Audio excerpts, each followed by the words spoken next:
So, all right, let's get into it. Let's get into it. Here we go. Put your stuff in the chat, but we're going to start through the questions that we have. First, if you want any of our free resources, take a screenshot of this or pause it right here. We're going to probably not put too much on that again, but here's how you get the seller's playbook. If you need an agent, and join our Facebook group. Love my Facebook group people. I know you're in here. All right. So Lisa, go for it. Lisa's going to read them. I'll answer. We got a lot of questions today. So what to expect during the real estate agent interview, suggestions on how it should go. What are the most important questions and expectations of both prior? Yes. So this was a question in our Facebook group about how to do the interview. And what I'm going to say is every single agent is going to do their interviews differently. Okay. So you shouldn't have to lead the interviews. You should literally, if you are working with a big, good agent, you should literally reach out to them and they should have their system and their process down. So people reach out to me, I'm putting them into my Google Calendar, I'm sending them an invite, I'm sending them my seller questionnaire. I get in the house, I structure that meeting. So as sellers, you really don't have to structure that meeting. You should not have to. If an agent comes in and is like, okay, so what's going on? Like, that agent should know exactly how to guide you. Yeah. Most important questions that you want to ask, ultimately, what I want you to be thinking about is this agent going to put your profits over their paycheck? That is ultimately your main goal. And it's hard to tell that, but in the playbook, I've got all those questions that kind of lead you there. So an agent who tells you the truth about pricing, if you don't agree with them, that is somebody who is willing to walk away. So anybody who's kind of willing to walk away from the deal because it's not in your best interest, that's where you're ultimately getting to. I just came from a listing appointment today, and they said to me, well, we're gonna choose you because I was kind of non-pressure. And that's kind of the way you want it to be. If the agent is making you feel a lot of pressure, like, that agent needs to be a consultant, not a salesperson. Lise, you want to add anything to that? Yeah, we get a lot of questions about like physical things that agents bring to listing appointments. So like some people want like a whole printed out CMA, or they want like a listing booklet. But in reality, like even the most experienced agents, they might not bring that kind of stuff. They might not need to print it out. They probably know your area like the back of their hand. And so the way that you're really going to get that information from them, I would, if you want that, you can ask them to send that to you for sure. Or you just ask them questions about the market. But I feel like your expectation for the meeting, you should expect to be answering a lot of questions. They should be asking you a lot of questions. They shouldn't be like talking about themselves the whole time. Their goal is really to make you feel comfortable. Yeah. That's a really big deal. Agents who talk about themselves all the time. And listen, we refer a ton of agents who are very, very successful. And like I've said 100 times, we don't know their bedside manner. So many times they're coming in and they're running the meetings, but once in a while they're talking a little too much. So that is something that you may not enjoy. And that could also be a sign of like inexperience as well. Like I remember when I like first started going into listing presentations, I would get kind of nervous and I would just start talking, but an agent that's really able to like ask you questions, they really know what they're doing. Absolutely. Nope. That's good. Okay. All right. Let's go first. Yep. There you go. Does a seller usually for both real estate agents on the closing docs? So it depends. Yeah. I realized I use that answer a lot. It depends on how it's structured. So it also, there's also a new rule in place. I'm going to go with the easiest answer as yes. If the seller is paying for the buyer's agent, that will appear on the closing statement. There are some exceptions to that, but I'm going to say for the most part, yes, that will appear on the closing documentation. Yeah, we have another question. Okay. This later. Okay. Do you want to go to the next one on the slides? Yeah. Sure. If my home appraised for 715 last year, but agents are telling me I should list closer to 650 today, what is causing that difference? Which number should I trust? How do appraised values differ from what buyers are actually willing to pay? This was a real question that we got from somebody who is currently dealing with this. Right. So this seller had an appraisal done at least 12 months ago, I would say. April of Probably, last year. yeah, so more than 12 months. So an appraiser, when you go under contract and if they get a mortgage, they are going to come with the bank is going to send an appraiser. The appraiser is going to come and see what the value of the home is in that current market. The appraiser is really only going to use homes that are closed within the last 3 to 6 months. So homes that were closed over a year ago, rarely are ever used. The appraiser is going to pull the location bigger than go back further in time. So an appraisal that was done 12 to 18 months ago is not valid anymore. So, I talk about this, remember the appraised value and the market value. The appraised value is what dollars or apples to apples, your square footage, your bedrooms, your location, all that stuff. And the market value is what is somebody willing to pay in this marketplace. Now, in Florida, the market is going down. So the market value is probably going to be lower than the appraised value. So if your market's going down, lower than the appraised value. If your market's going up, there's a good chance market value is higher than that appraised value. Bottom line is that the appraiser is only going to give you the appraised value, and it's only going to be for homes 3 to 6 months, recent 3 to 6 months. That's it. Yeah. And this seller in particular is waiting or was waiting for basically an agent to, I don't want to say match that price, but come in higher, closer to that price. And now it's been a year and a half, right? And so think about in that time period, it's $65,000 difference, which I understand is a lot of money, but think about the property taxes they're paying. Think about the maintenance that they're doing. Think about the stress that comes with carrying that house another year or year and a half.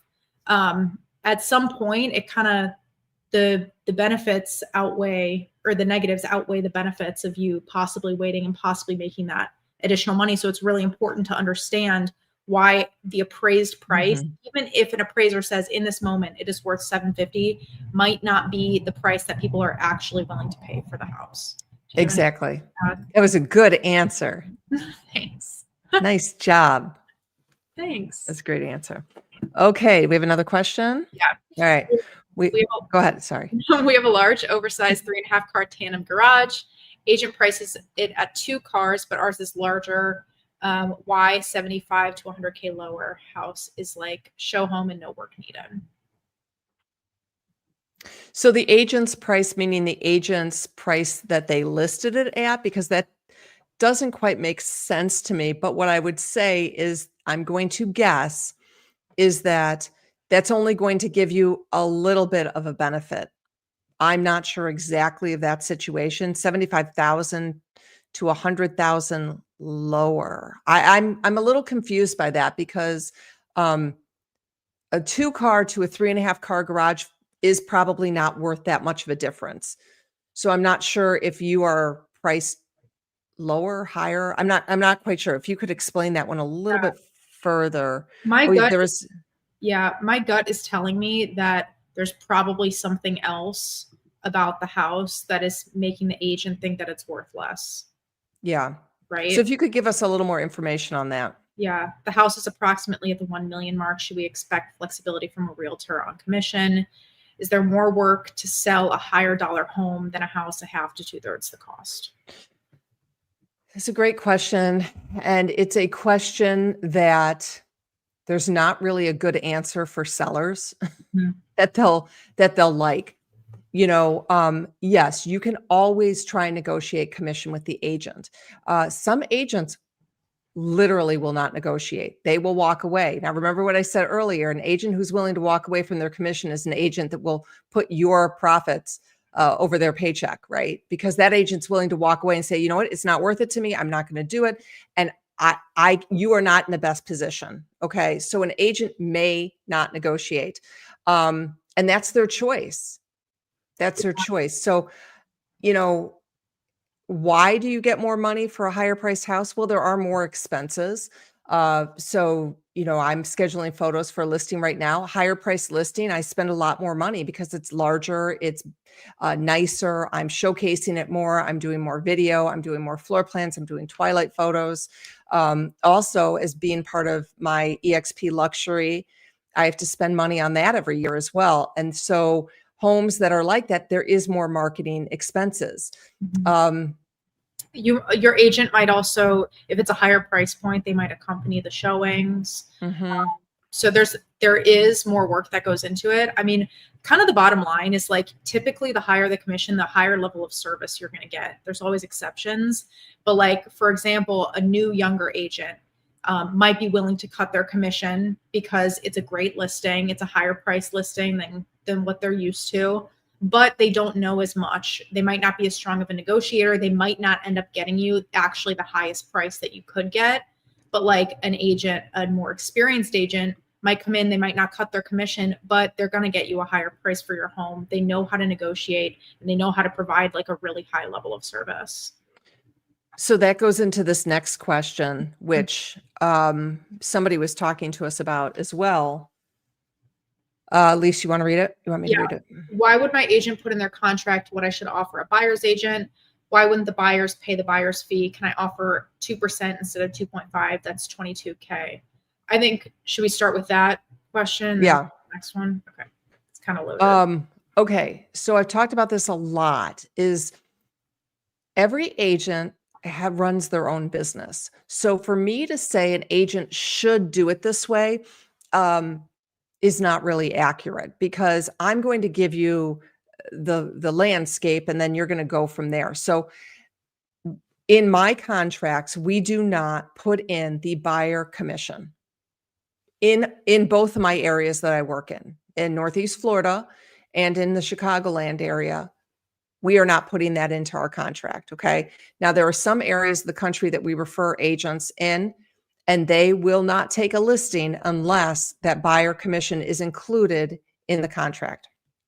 So your agent who we referred, which I know who your agent is very good. And I don't know what her protocol is. I don't know how it works specifically in her market. It may be in her market that if you're not putting it into the contract, you're not going to get showings. Now, in both of my markets, the agents are not calling me asking what the seller's compensation is for the buyers. They're not. Okay. I'm just not getting those questions. But in other markets, they may be getting those questions. So you have to ask your agent about that. Okay. You have to ask your agent. Now, can you offer 2% rather than 2.5%? Well, this is what I would say to you is, what if the offer comes in and it's $40,000 above list? Do you care if it's a 2 or 2.5%? Probably not. That's why I like to have that negotiated in and offered with the offer. So, the 0.5%, you're trying to save money, but by hiring great agents who are great negotiators, who do great marketing, realistically, you're going to make more money to compensate for that. Probably, but you have to talk to the specific agent in your area. Yeah. How important is marketing? What makes one agent's marketing better than another? Lisa can talk about this one too with us, because literally every day we are looking at agents' marketing. We are looking at their photos. Okay. So every time we refer an agent, we are looking at their photography. And I will tell you, it is so important to look at great photography. Lisa, what can you say about this? Listen, I'm not big on, I don't care nearly as much about social media, about reviews, about literally anything else. The photography has to be good, because that is what buyers are looking at. Buyers don't care about, anything else about the house other than the copy. No, the copy's not nearly as important as the photos. If an agent's photos are bad, we will not refer them. Yeah. We literally will not. So the marketing is incredibly important. Those photos are super, super important. And sometimes we'll see agents who are number one in their area. They've sold a lot of homes in that area, and we'll go and look at their photography and we won't refer them. Yeah. We won't do it. Yeah. And that really good photos and a great agent are what's going to sell your house. It's probably not going to be the Instagram posts that they're doing or the cool video. That's probably not what's going to sell your house. It's going to be a really good, well-connected agent that knows the market really well and is giving you great photos. Right. So the last part of that, help me understand why all of this commission is worth it. You know what? It may not be worth it to you. Yeah. Like it may not be worth it to you. And that's what I want everybody to understand is your agent does not have to reduce their commission, but you also don't have to work with that agent. Yeah. And the other thing is you're going to get what you pay for. So if you want top level service and you want a discount broker, they're not going to match up. You're going to end up losing money. So I'm not telling people they have to go with a high-end agent, but if you want that level of service, they may not negotiate on your commission. Yeah. We have a few more questions. Okay. They come in with a lower list price because we are tandem versus an inline garage. Okay. This goes back to the other question that was put in there about the garage. So you're a 3.5 and the other ones are 2. A tandem garage is not worth much. Yeah. It's not worth that much.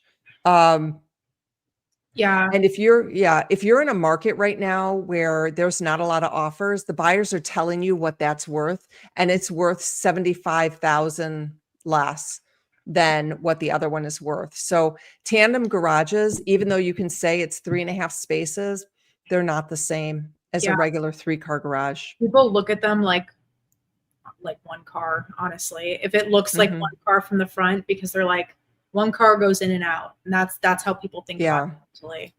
Yeah. Do I need to recover my couch and chairs? They are chocolate brown in good condition. I have off-white beige cushions on couch. Probably not if you're thinking about moving. No. If you want me to decorate your house, I literally have no idea. But if you're moving, probably not. Does it look bad if you want to sell both, but houses on both sides are for sale? Mine is 3,400 square feet. One is 2,500. The other is 1,800. That's very interesting. So I heard this very early in my career is that when one person puts their home on the market in an area, other people start to put it on because they're like, oh my gosh, I got to get my house on. So this is something that actually does happen. I wouldn't worry about it because you are a different house than theirs. Yeah. Just price it correctly. I wouldn't worry about it. How to handle condo HOA that plans major roof repairs that will damage my unit, then repair it, but won't say when. I need to sell. Do I wait or disclose to buyer and scare them off? So the roof repairs are going to damage your unit. I'm a little confused by that. Yeah. I mean, sorry, go ahead. No, go ahead. I was going to say, like, if you really have to sell right now, then you really have to sell right now, you know? So agreed. And the other thing is that, you know, whether it's, you don't know, you can't be at the beck and call of the HOA. Mm-hmm. Like you can't be a slave to them. Okay. So I'm going to say that you sell when you need to sell and you disclose it. And I don't know if it'll necessarily scare buyers off because the reality is that you as the seller are going to have to pay for any assessments that come on to them. Also, if they're like, sometimes with condos, like buyers won't be looking in this specific condo area specifically. And so if they've seen other units, like they'll already be aware that this is happening, or your competition will also have this happening at the same time. Right. How to sell a home with a set firm price. Lower the price 3 times, but would like to be firm on my current price. So you've got to get under the market. And so if your price reductions are small, rather than going at these $25,000 marks, they're probably not working. A price reduction that's $5,000 is not a good price reduction. So unless you've reduced it 3 times at $150,000, my guess is that's not great. Your goal is to get under the market and not ride it down, which it sounds like that's might of what has been happening.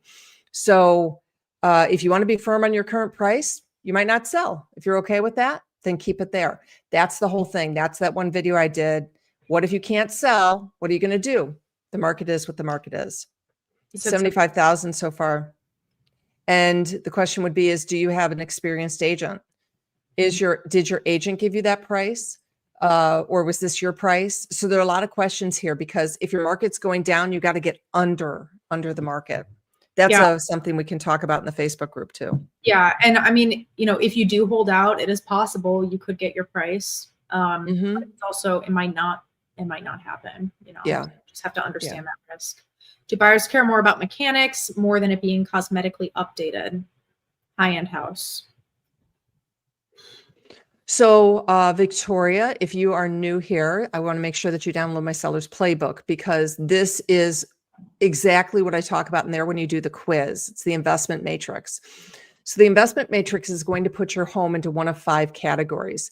And the 5 categories are going to tell you like how much money you should be spending. Now, there are 5 categories. The modern move-in is like everything's done and it's updated. Unpolished potential is like the mechanics are done and it is maybe a little dated. Surface shine can be like a mixture of both. And then I have my 2 others, which are more like gut jobs, or they need a lot of work. So you really need to understand where you fall in there. You will not get the return. You will not get the return on your mechanics. Lise, could you put up the seller playbook link if you guys need it? So you will not get the return on the mechanics of, this is like why I hate spending a lot of money on mechanicals right before you go on the market, like your furnace, your air, your roof. I want you to do these things over time. I want you to make sure you are spending money in, budget every year to do things like this. So if you're like, I got to put in a new furnace because it's 30 years old right before you go on the market, you will not get that out. So that's why there's the fake it, take it, make it philosophy, which is the fake it. You're going to fake the way the house looks. You're not going to hide. You're not going to cover. You're just going to do things that make it look a little better. You're going to take great pictures and you're going to make the money. So make sure you download the seller's playbook and go through there and join. Oh, perfect. Your unpolished potential. So that's great because it's most likely clean and it's a great base. So if you have some types of dated rooms, but all your mechanicals are in great shape, you can do really well because your fake it, take it, make it can really work. Like you can really get a great return if you make the house look great for pictures with some minimal staging. Yeah. So how long do you wait to lower a price of a listing that has little to no interest generated, and for how much would you lower it? Depends on how much your home, it depends. It depends on how much your home is. So I've been wrong numerous times over my career in where the market is at. And it depends on what market you are in, if it's a hot market or if it's a slow market. I don't worry too much about correcting a pricing mistake quickly. So if I priced it wrong initially and the sellers, we priced it wrong initially, I'm reducing within 2 weeks. I just think it's got to be within 2 weeks. And I would lower it into a new price category, a new location where people are searching up to, like a $25,000 or $50,000. Yeah. Yeah. Make sure if you're doing a reduction, you got to get into a new category. Like if you're just doing, again, like those little reductions, that will not make a difference at all. Yeah, for sure. Who should help prepare the house for photography? Does the realtor ever help, or is it all the owner? Interesting. My next video coming out is who is responsible for what. So the seller is responsible for have you seen that, Lise, my video? You haven't watched it yet? No. Okay. So the seller is responsible for the product. The product is the house. Now, the realtor can give you guidance, give you vendors, give you guidance. But in reality, the seller is responsible for the cleanliness, for the deferred maintenance. Like taking care of the product is the seller's house. Staging, moving things around, usually the agent can do that with the photographer before staging, before photos. But if it's a big deal, the agent will maybe bring in a staging company. So did I answer that? Yeah. Yeah. I mean, sometimes I recently had a client who I arrived for photos and they were not ready at all. And so I helped them literally put things in boxes and put them in their car. So, I mean, we'll do that if, the seller really requires it. But it's not like something standard that we would say like, oh, we're going to help you do this. Does that make So sense? yep. And you also have to realize is that if your agent is helping you prepare the house, like actually coordinating vendors to come in, being there with them, maybe even paying them for cleaning and things like that, most likely that's going to be a high level commission. Yeah. Remember, you get what you pay for. So Yeah. keep that in mind. Yeah, for sure. When you meet a possible client, do you give them a quick sale price? I've had to ask what the normal time on market sale price is. I do. I mean, yeah, because that's important. I think that most sellers, when they sit down with an agent, want to know a rough price for sure. Yeah, I think so too. I think it also kind of depends on like what the personality type of the seller is. Like if I get the feeling that they might be offended by a price that I'm going to give them, I might take a little bit more time before talking about price. But if they're like really quick to the point, then it's a little bit different. You seem like you're a little bit more to the point. So Yeah. probably with somebody like you, yeah, I would say I would tell you right away. And says, I'm full of questions today. Thank you for taking the time to help. Of course, join our Facebook group Yeah. because we have a little more time to spend in there on some of the questions. You want to head back to the slides? Yep, let's do that.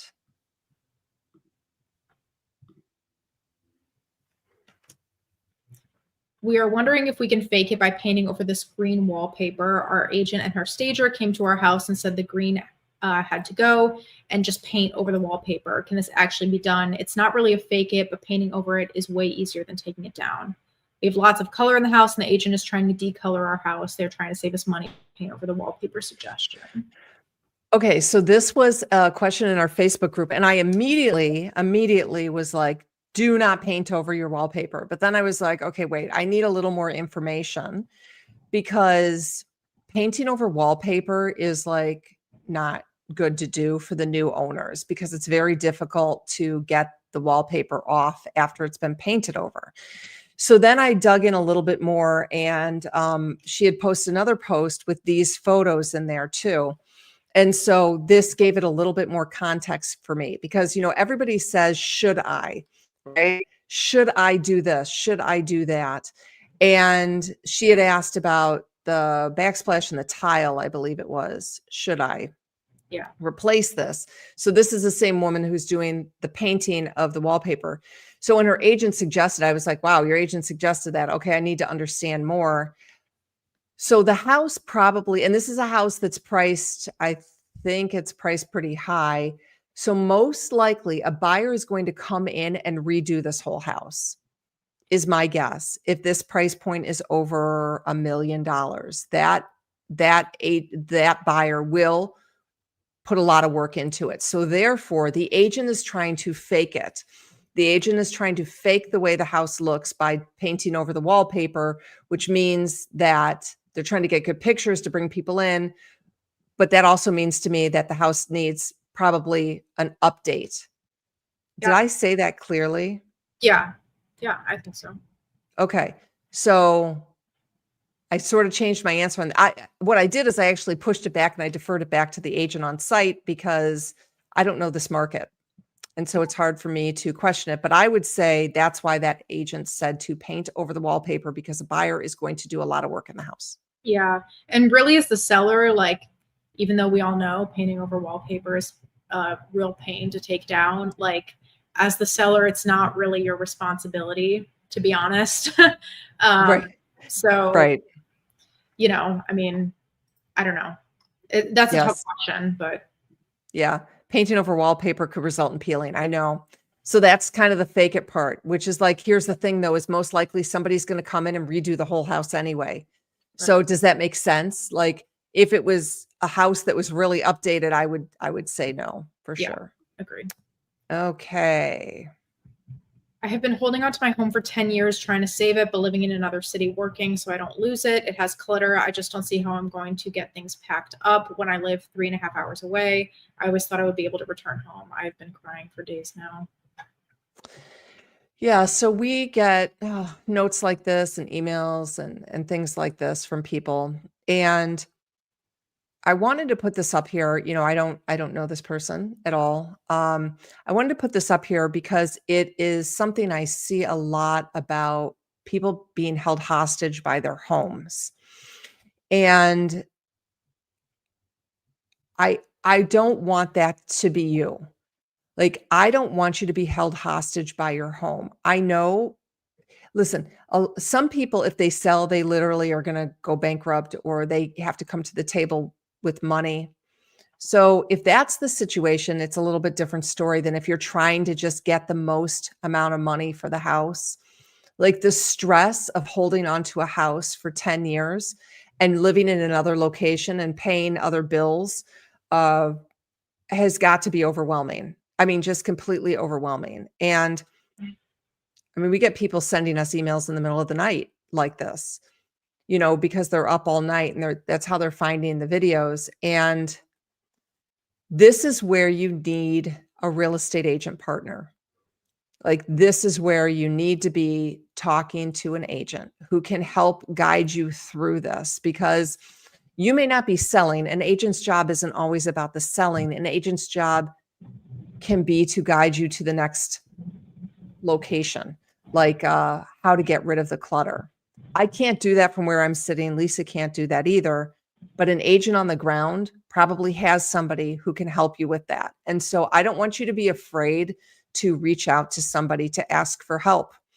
Too many people think that real estate agents are just terrible salespeople.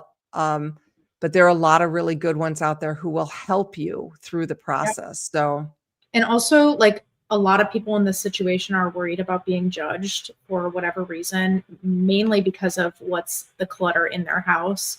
And I will tell you, like, as an agent, I don't think I've ever gone into a house, where I've judged the person. Like, really, I feel like empathetic towards the person and their situation. And like, I'm grateful, honestly, that they like trusted me enough to let me in the house and to see what's going on in their house, because it's very personal, It is. And it's not just always about the money, it's about the stress. And it's about cutting your losses. Definitely about cutting your losses. Sometimes it's not worth it. How much is it worth for you to be done and over is the question. When I put my house up for sale, if I have a pod in the driveway, will that hurt? Still living there, but getting most of my stuff out to make it look less cluttered. Yes, you've got to get the pod out. Definitely. The pod has to go before pictures. You cannot have a pod in your driveway when you're trying to sell it, because they're going to be like, oh my gosh, they have so much stuff. And it just becomes a talking point. So definitely. First impressions. It's very important. I wanted to show this one. Oh, were you going to show that? No, not this one. Oh, wait. Okay, wait. All right. If a seller painted over wallpaper, I would ask for a concession. Okay, here's the thing, Paul. This is why I'm saying that. I agree with you, unless you're going to gut the whole house or you're going to repair and replace everything in the house, then you wouldn't. That's why the agent on the ground probably knows best. This one. Would using an iPhone to take photos be beneath you? The iPhone camera takes great photos nowadays. Okay, this is a joke. CF is a new viewer. iPhone pictures are an immediate banned from our referral list. And let me tell you why. I haven't said this in a while. I say this a lot, but I haven't said this in a while. I got my degree in photography. I've taken like hundreds of thousands of pictures. That's no joke, right, Lise? Like hundreds of thousands. Okay. Taking a picture of a room is really difficult. I can't do it. And the reason why I can't, they look terrible. The reason why is because they are exposing the inside of the house and the outside. So when you look at these photos, this is going to be a trick to tell you. When you're looking at photos, one of the first things we look at are the pictures exposed for the inside of the house along with the yard. So if you can see green in the windows, when you're looking, if there's green, that means that photo was actually taken like 3 different exposures and combined together. So any windows that are really, really blown out, we look at those pretty intently. And we're like, okay, these are not the high-end kind because the windows are blown out. That's how you can tell no one should be taking photos with their iPhones. I have a comparison photo I'm going to send to you if you want to put it on the screen of iPhone photos versus professional photos. And it like, this is the bare minimum thing that an agent should be paying for, like professional photos, because like I said earlier, that the good photos are what is going to sell your house. Good photos and a great agent. Those are, I would say, two most important things. Okay, let's see here. I've got it here. Let me show you. So this was one of our listings, and this is in our listing booklet. Because I want people to understand these photos are from the exact same angle. So you can see it's the same angle, same day, everything was the same. And you can totally see the difference, don't you think? Oh yeah, for sure. Now you can see on the left that the iPhone exposed for the windows. Do you see that? And so the inside is dark. So the inside is dark because the windows outside have been exposed. In this one, see the outside is exposed and the inside. What a trick. Professional photos make the room look bigger. They sure do. Mm-hmm, for Because sure. they took it at a wide angle. Okay. Yep. I noticed in the real estate market, there are a lot of husband-wife teams. I'm curious if you have an opinion as to how this arrangement works for both sellers and buyers. So I'm gonna talk on this one first, and then I'm gonna let Lisa, because we, like you guys know, we do a lot of referrals. I love when I go and I'm looking at people in the area and I see a family team. I do love it because there's so much connection there between the people. Lisa, what do you think about that? Yeah, I agree. I mean, like, I feel like we get comments from our clients about like how we know like, if you tell her something, I'm going to know it. Or if you tell me something, I'm going to tell her instantly. That happened yesterday. It happened yesterday where a seller was just really impressed by like how quickly the information got from one of us to the other. And and also like, there's a different level of accountability. Like Totally. when it's my mom, it's different than a partner. It's like, she's my mom and she's created this business and it's my responsibility as her daughter to carry it on and to keep it going. And that I take really, really seriously. And I think it's really beneficial for our team, our business, and our clients. So we'll always try to look for, family teams. Do we get a pre-listing inspection and address issues? Not do an inspection, just do corrections that will give the best returns upon selling. Pros and cons. So this one I answer quite a bit. I think I actually have a real answer for this. If you are an unpolished potential or modern move-in home, I think, yes, you can get the inspection done because most likely you're taking care of your house ongoing. If you're in the surface shine category, maybe. The problem is that if you are in the lower level categories, there is going to be a lot wrong, and then you're going to be overwhelmed, and then you're going to have to fix anything that's a disclosure item. If you're unpolished potential or modern move-in, you already know if there's something wrong with your house and you want to fix it. You would have fixed it no matter what. So it depends on what category you're in. I finally have an answer for that. Agreed. Is hardwood floor refinishing for unpolished potential home a good idea to do before selling? Gosh, you guys are just laying me up here because these are like my big questions. No, do not refinish your floors before you sell. Mm-hmm. What? We did have a seller like a year ago who had dogs, and so the floors were really in bad shape, and their house was nice. And so refinishing the floors in that specific location looked nice. Like fake. They faked it. So we had somebody come in and they were able just to kind of fake it.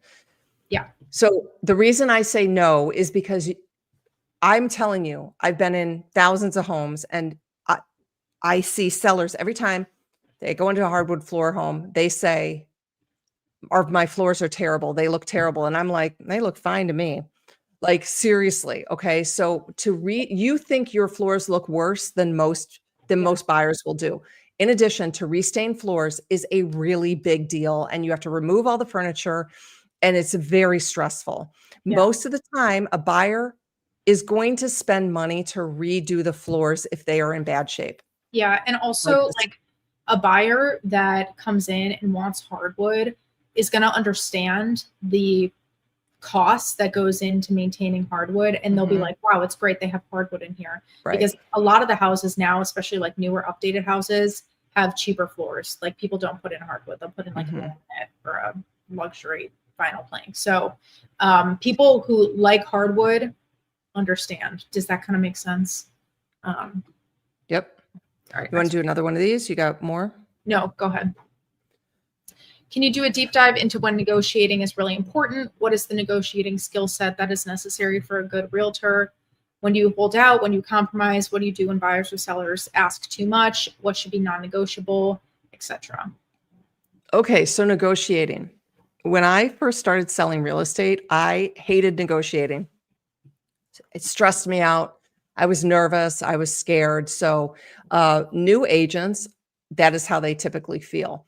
It's also interesting because Lisa, as I've been training her over the last, year and a half, I make her negotiate like hard on some things. And it's a learned skill. Negotiating is a learned skill. So an agent who doesn't have much experience is not going to be most of the time a good negotiator. An agent who is super experienced and not in it for the money, remember, they're willing to walk away because they're like, fine, forget it. I'm not going to worry. We're not negotiating anymore. We're done. That's a good agent who's able to say, we're out. Like we're out and negotiate hard. And I also find it's much better when a seller or a buyer is very firm on their pricing.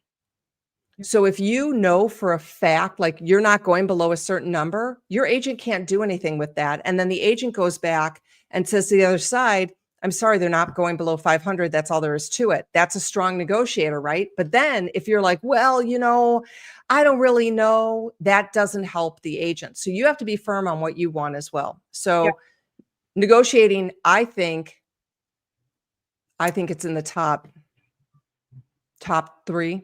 Very important. I will say the first time I heard my mom negotiate, I was like, that is not my mom. Like it was completely different person because it was so strong. Like, not that you're not strong. I was such a, you know what? I mean, I was like, wow, like, but she ended up getting it done, and I mean, I feel like you just need somebody that is going to be really strong. And like, especially if you're trying to like negotiate your commission, you're going to kind of get a taste of that. Like when you're negotiating with them yourselves. And if you're like, wow, they don't want to negotiate on their commission, then, I mean, that's how they'll negotiate for you, Right. So that's a good negotiator, right? Yeah. I mean, that's really the way to look at it. And for an agent, like to get you to really understand their value. I mean, if you step back and you're like, wow, yeah, you're right. There you go. That's your agent, Absolutely. Absolutely. Okay. I just wanted to put that. That was about the iPhone pictures. I wouldn't have called you out if I had your first and last name there. So listen, I'm sure a lot of other people had that same question and they just didn't ask. So yep, no worries. All right. My house is very modest. Was a bungalow rental when I bought it 25 years ago. Most people here would gut the house. Didn't realize I'd never afford to update. The roof leaked 5 years ago and replaced, but kitchen ceiling damage. Would that have to be remediated? So the roof leaked and there's damage in the kitchen ceiling. What can I do? Can't handle the stress or the cost. So this is where I feel for you. If you don't have the money, there's nothing you can do. Like, I do not recommend taking out any type of home equity. I don't recommend trying to fund this in any other way. The goal is you're going to have to sell the house for what it's worth. If I'm going to guess your category of home is in the lower 2 levels of mine, concealable condition, is probably where it is, maybe. So what I would say is you've got to get an agent in there that you can trust, who can tell you exactly what you need to do. When you say, I don't have the money, the agent is going to say, this is the price you need to sell it at in order to get out. Now, that agent may not give you the price you're looking for. And in that case, that's where then I go to, okay, you can't get the price you're looking for. Now, what are you going to do?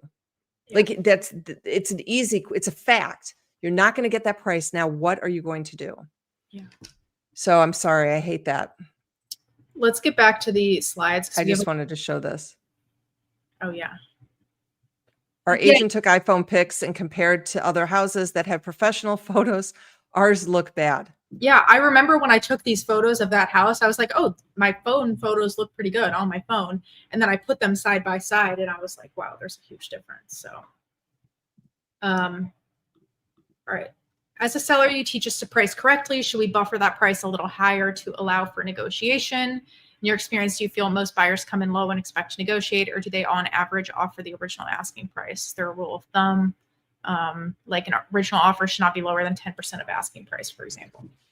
Okay, so this is kind of a conversation that I hear from older sellers, not because this is how it used to be done, where you'd price it high and then, they come in lower. That's before the age of everybody knows everything about the houses, meaning a buyer knows your house. They see the tax records. They see Google, streets. They can see your neighbors have a hoarder situation. Like they can see everything before they go in the house. They have comped the house down the street. They know that has 4 bedrooms and you have 3 bedrooms. Like they already know that before they get into your house. So that's one reason why you cannot overprice a house, because you can't fake the buyers out. So now when you're looking at pricing that, I do not recommend putting in a buffer. I recommend pricing that home the highest, lowest you can be. Okay. So like, does that make sense? Like the highest price you can be at the lowest price that looks attractive. Yeah. Like, because then people will come in, they'll see your house, they'll be like, wow, that's a great price. That's a great house. We want that house. And there's going to be multiple people who will say the exact same thing. And because they're all saying that, they're going to think, wow, this house is really desirable. And that's going to drive the price up, most likely, if you price correctly. Right. So I know. Next one. How do you handle it when the house or property has an area that isn't easily or safely accessible? For example, an attic space. Should we provide photos, or should the buyer be expected to rely on their inspector to report on it? Yeah. So if you have an attic that really is not used, like we're not talking a finished attic that's like a living room space. We're talking about an attic that's just not used. You don't need to do anything to market that unless you want to. So if it's like if it's like an empty storage space and you want to take a picture of that, you can. The buyer's inspector will look at that though during the inspection. So you have to have access to it during the inspection. I cannot tell you how many times there's like attic access in a closet that's got all these built-ins there, and the sellers have to take those down for the inspector to get in. Otherwise, the inspector is going to come back. They will not buy the house without looking at that. Great. Oops, hold on. Okay. Our listing is already live. Homes in our range are selling at an average of $950K. We are new to this group. This was from our Facebook group. Let's start with the first question. Once we make updates, should our agent post a few new pictures every few days once one new task or area of the home is completed, or should we wait and upload all new pictures at one time? So this one got both me and Lisa, because this, and I was, this is not good. Like, this is not a good situation, because the home should be ready when all the pictures are taken, because you only have one time to make that first impression. Because when that listing shoots out, okay, to the buyers, it's going to Zillow, it's going to Redfin, it's going to their agent. Their agent is sending them. So let's pretend you only post one picture, one bad picture when it shoots out. You're done. Like, that's it. That's over. If you add more pictures, that doesn't get shot out again. It doesn't come up as new.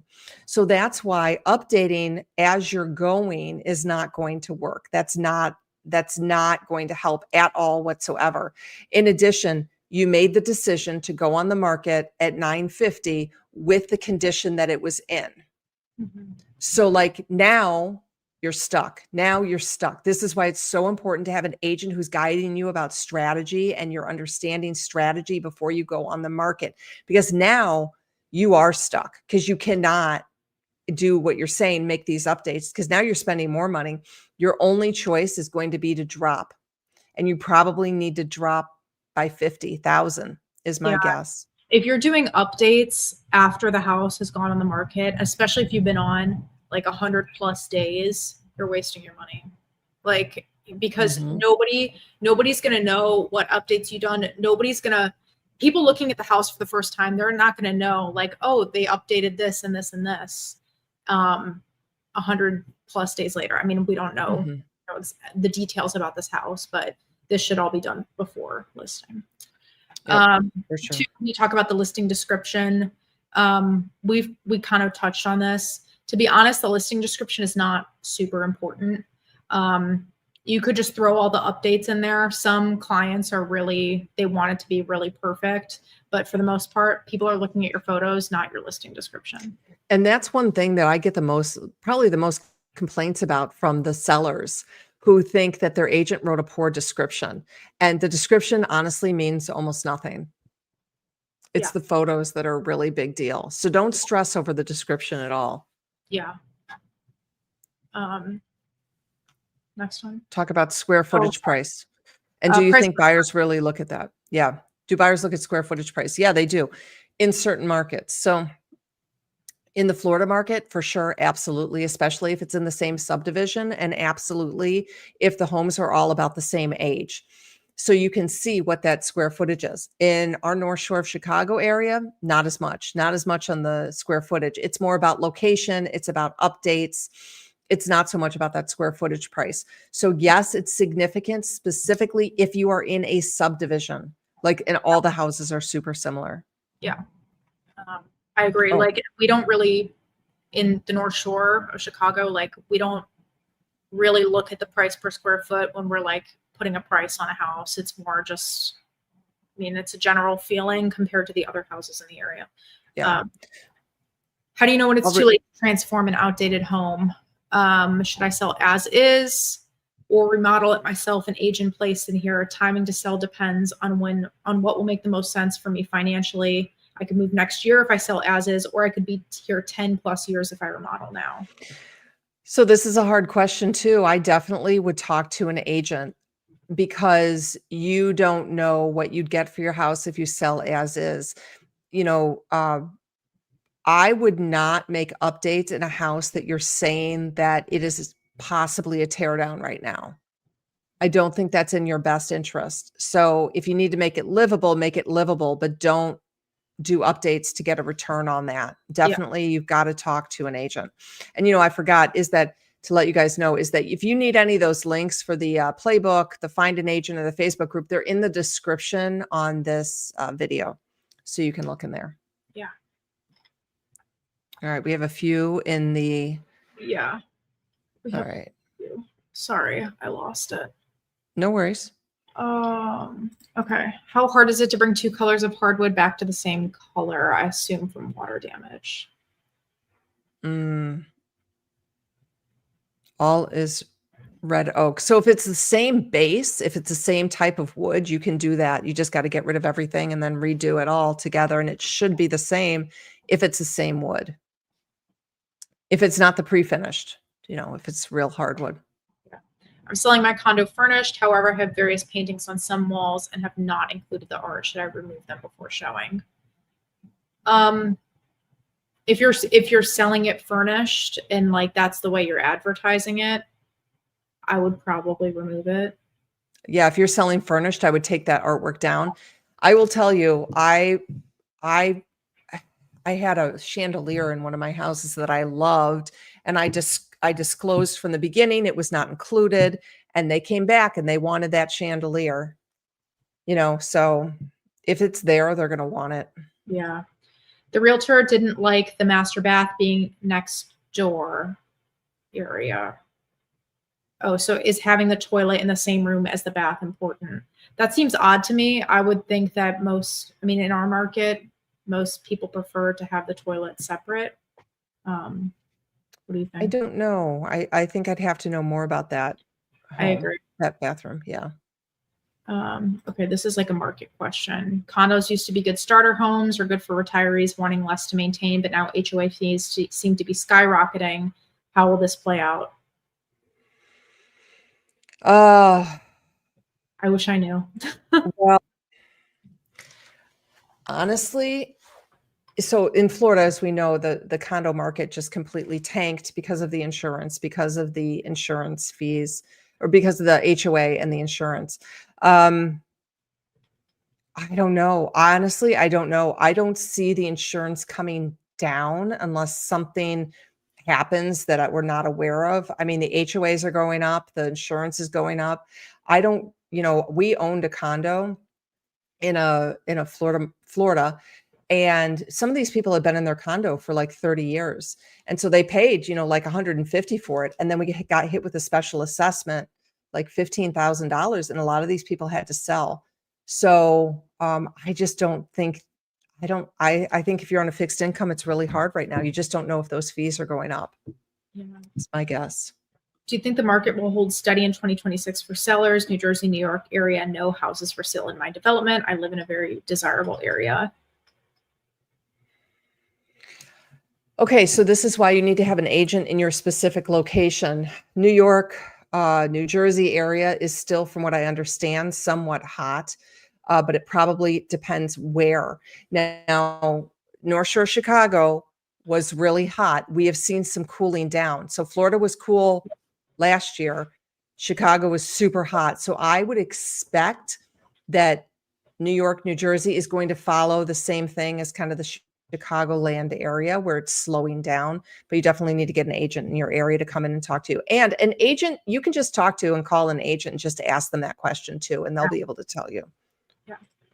We are considering leasing our home. We are near a lake in a popular school district, but we would still like an assessment of our house. I feel funny about calling an agent. Would they really be interested in doing this for free? Our area is very upscale, but our home is modest, so agents around here are in demand. So they're not moving? Is that what I saw? They're considering leasing. Considering, okay. Leasing. Oh, you're considering renting a home out. Yeah, definitely. Call in an agent for sure. Like, definitely. So that's a question. You just call them up and you ask them, and then they should come out and talk to you about all of this. They should talk to you about how much you can rent it for as well. Yeah, sure. And if they say no, like, you don't want to use them anyway, just call another one. Mm-hmm. Right, exactly. Okay, looking for feedback. We're listing our parents' home. 2 realtors gave us the same suggested price, but we felt it was low as they knew we were all 4 siblings from out of town and selling due to a death. I felt like we would be giving away the property. After looking at comps and the conditions of the comparable houses, I wanted to increase the selling price by $15K, but was outvoted by my siblings, and it was increased by $25. My gut says if there are no showings the first week, we should drop the price. I know Katie says to wait 2 weeks, but we are more interested in selling than making money. Thoughts? This, and I have a video on this one, when you're selling like a parent's home. This is the worst situation for an agent when you have siblings who are out of town, because ultimately all those siblings are older and they all think they know everything about the market in another area. I mean, literally, I do this day in, day out, and I am telling you, I don't know a market directly outside of my own. I cannot tell you that. It all depends on the market. So this is the worst situation when you've got 4 siblings, first of all, who don't agree, and then they're overpricing the house, and then they get mad at the agent because the agent already gave them the price, but they think it's the agent's fault. So this is a situation. If you are selling a house where you are not in that location, you have to go with what the agent is suggesting. You really do. Or you need to start it at your price and reduce, like they say, within 2 weeks. Yeah. Or not even, this doesn't even happen just with siblings, but like, I mean, I had, a client, one of my clients call me the other day and say like, well, the person next door says we shouldn't list for less than this much, and they want to increase by like 10K or 15K or whatever. And that I mean, it feels frustrating as an agent because you want to be a partner with your seller. And at that point, it feels like you two are working against each other. It would be better to ask your agent like, hey, this is what we're thinking. Mm-hmm. Tell us why this may or may not be correct. And then they can tell you, they can give you their advice. But it's very hard as an agent when all the siblings, especially in like an estate sale scenario where it's their parents' home, they grew up in this home. It's very emotional. I don't know. It's a really tough situation. The other thing is, like, I want you to look at how much more money are 4 siblings going to get when you sell it for $15,000, $20,000 more.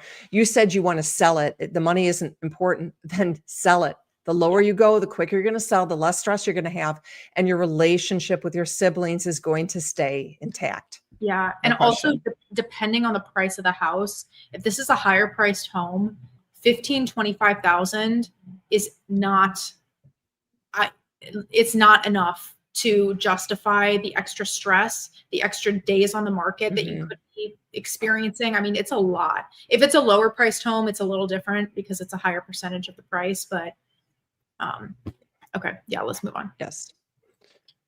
Sure, it's been asked a million. Sorry, go ahead. How early do you start interviewing and signing with a realtor?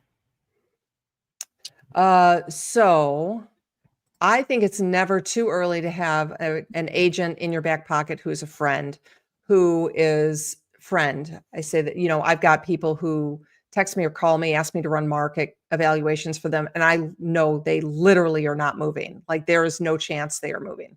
And so to know the market, I think it's never too early. If you are actually moving, I want to make sure that you are talking to an agent 1 year, 6 months to a year prior to moving. If you're undertaking any projects, it needs to be sooner than that. If you are 3 months out, you're too late. Get on it, especially if you're thinking of selling for the spring. Right now we're in November. So if you're thinking of selling in the spring, you need to be talking to an agent literally right now, like no question whatsoever. So don't just call an agent a week before you want to go on the market. Not a good idea. Yeah, most of the people that we are finding and connecting agents to, they're selling in the spring. Yep. So. Right now we're getting a lot of people who are coming in right now.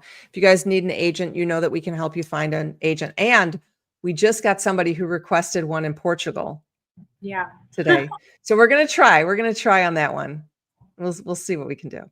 Mary says, my relationship with my sibling is crap because she's a terrible trustee, especially regarding selling a family home. This happens all the time. Yep. all the time. All the time. Seriously. You can ask any agent. Should I interview more than one agent? Yeah. I mean, unless you're like super confident in that agent and you like them and you're fine with their price and you know that they're experienced. Today, my listing appointment, I don't think they talked to another agent, but they felt pretty comfortable with me. So yeah, I would say yes. It's good to get other agents' prices. Yeah, I think so. Do we have another question? Yeah. My husband and I are perfectionists. This is creating a huge problem for us as we are preparing to sell our home. We keep seeing something that needs to be done, trying to make our home perfect. We spent $10K this month. At what point do we say enough is enough and list as is? It's a lot more info here. Yeah. So this is somebody who has a home that fell into the category of unpolished potential. And I said, no, stop, because you're not going to get the money out. The goal when you sell your home is to sell it for the most amount of money, to net the most amount of money with the least amount of stress. So if you start undertaking projects, it's going to be stress and you're going to be spending money. So if you are a perfectionist, I'm going to guess your home is probably pretty perfect. So just go with it. Stage it cute, get a good agent. Definitely. Okay. Oh, sorry. Wait, hold on. I got one more here. Thoughts on selling a home and obtaining temporary housing renting before purchasing. I'm hoping the market will shift. I don't see anything I could/would purchase right now. Yeah. So I would say yes, renting is a good idea if you don't know what the market's going to be doing. I think that probably could be a good fit if you're not sure where you want to be either. So I would say yes. We do have a couple more questions here. I'm not sure if you. Yeah, let's go for it. All right.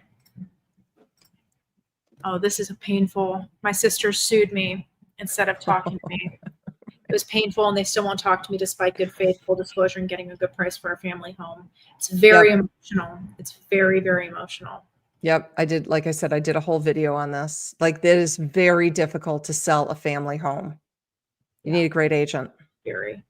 We have a larger arched window over our front door that one of the panes has a seal leak. To replace the whole window is a major ordeal and expensive. Our home is otherwise well maintained. Do we just disclose it? Yeah, so that's a tough question. I would say, yeah, you need to disclose it and then you're going to offer a credit. I hate offering credits up front. But that's something that you would do yourselves, I'm guessing, because your home is probably in pretty good condition. If it's in good condition and you would have done it yourselves, you would spend the money anyway. So the stress of doing it is just too much. So if it's going to be expensive. So I probably would say you need to give a credit. Yeah. And disclose it. Yeah. Is it bad to negotiate the commission rate to agent? Do we have to pay buyer's agent also? So we discussed this right at the beginning. No, it's not bad to negotiate your commission. No. Try it. Yeah, you can try it.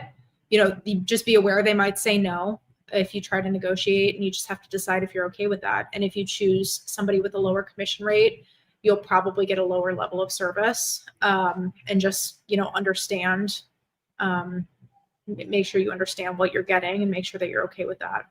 Yep. But remember is that what you are doing is you are interviewing them and seeing how they negotiate. Yeah. Okay. So remember, if they are willing to give away their money that easily, like if you say, oh, I want, this percentage, and they're like, okay, that's fine. We can negotiate. Is that how they're going to negotiate when it comes time to negotiate your money? They negotiate their money like that. So negotiating is not a bad thing to see how they will negotiate for you. Yeah. And then do we have to pay the buyer's agent also? Most of the time the sellers are paying the buyer's agent commission right now. I would not say upfront that you are not paying a buyer's agent commission, like as you're marketing your house.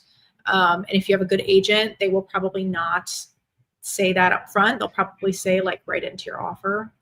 That depends. There are a couple of states, Colorado being one of them, and Washington State being another, that are pretty strong on the commission and I don't know exactly how they do it. Those are two states I've found when we're referring agents where they're pretty firm on the buyer agent commission. Yeah. Agreed. That's it. That's it. All right. We did good. An hour and 10 minutes. All right, guys. So as you know, we've got free resources for you and we're here for you truly. Like, yes. You can email us or text us, or call is a little more difficult to call us, but our Facebook group is a great place for you guys to be. Seller's Playbook and finding an agent. We can certainly find an agent for you. So yep. We appreciate all of you very, very much. We want to help you sell your home for more money, stress-free. Lisa, anything to add? Nope. That was great. Yeah, thanks for watching, Mom and Dad. Yeah. Yeah. All right. Awesome. So you guys, we appreciate you very, very much. And we'll see you. We're going to do these. We're going to do these, right? We're doing them every week. Yes. Every week. Every week we're going to do these, but we are not going to do it the Wednesday before Thanksgiving. Just letting you know. Okay. All right, guys. Thanks for watching.